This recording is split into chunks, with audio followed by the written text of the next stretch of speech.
Hi guys, so in today's video I'm going to show you how to fix Facebook Messenger switch accounts problem. First thing, open the settings on your phone and then go to the apps manager.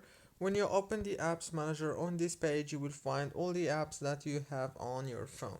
So all what you want to do is wait a few seconds and then scroll down until you find the Facebook Messenger. Click on it. Click on this option. As you can see, it's called for stop, and then click on the storage right here. Now click on clear data and delete. Go back, click on data usage here again. Now all what you want to do here is disable the background data and make sure to enable all the other options.